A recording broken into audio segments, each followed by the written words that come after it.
আজকে দুপুর 1টার দিকে আমি এবং আমার ভিডিও জার্নালিস্ট আরিফ পাশাপাশি মুক্তির লড়াই দৈনিকের একজন সাংবাদিক সহ আমরা ইউএসবিতে আসি বিভিন্ন অনিয়মের তথ্য চাওয়ার জন্য। অনিয়মের তথ্য চাওয়ার জন্য আমরা যখন ইনচার্জের রুমে যাই, এই প্রজেক্টের আওতায় যে প্রকল্পের আওতায় যেখানে ইয়েগুলো হচ্ছে, তারা আমাদেরকে বিভিন্নভাবে বিভিন্ন লোক দিয়ে এই সেই বলে সময় পাস করে। যখন সময় পাস করে তখন আমি বলছি যে আপনারা কি এটা আসল তথ্যটা দিবেন কিনা, আমি তো কিছুই জানি না। তখন আমি বলছি যে আপনারা 4 মাস থেকে কোর্স করেন, আপনি ইনচার্জ, তাহলে যদি কিছু না জানেন তাহলে কোর্স কিভাবে চলতেছে। তা আমরা এখানে জানি, যতটুকু জানি যে এরা বাইরে থেকে লোক নিয়ে আসে, শুধু যেদিন অডিট হয় অডিটের দিনে তারা কিন্তু ওই লোকগুলো দিয়ে তারা এই কোর্সগুলো অডিট করায় নিয়ে তারা কিন্তু বিল ভাউচার বা এগুলো করে নেয়, এরকম তথ্য আমাদের কাছে ছিল।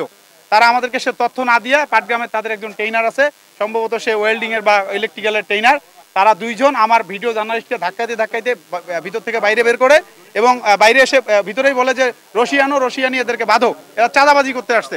বরঞ্চ ওরা যদি চাঁদাবাজির একটা অক্ষরও শোনাইতে পারে যে চাঁদাবাজি চাইছি বা চাঁদা চাইছি বা কোনো ধরনের টাকা পয়সা চাইছি, তাহলে আমি সাংবাদিকতা করব না। আজকে আমরা অনেক অনিয়ম আছে, অভিযোগ আছে, আমরা আসছি, আসে তার বক্তব্য চাচ্ছি, তিনি কোনো কথা বলতেছে না, শুধু বলতেছে আমি কিছুই জানি না, এটা সেটা। পরে মব সৃষ্টি করে তার অফিসের পিয়ন থেকে শুরু করে সবাইকে ডেকে নিয়ে দরজা লাগাই দিয়ে আমাদেরকে হেনস্থা করা শুরু করলো। পরে আমাকে ওইখান থেকে ধাক্কাইতে নিচে বের করছে আর বলতেছে সাংবাদিককে বাঁধবো, পিটাবো। পরে ওরাই আবার পুলিশকে ফোন দিয়ে বলতেছে চাঁদাবাজি করতে আসছে। আমাদের কাছে সব ভিডিও ফুটেজ আছে। আপনার দালাল বের করেন। আচ্ছা আপনি আসেন, দালালকে আপনি রাখবেন। আরে ভাই আপনি আসেন, দালাল বের করেন। আপনি আসেন, ক্ষমতা আছে। বেটা বান্ধব আমাকে, বেটা আমাকে বান্ধব, আর কি বেটা বলে আমাকে বান্ধে।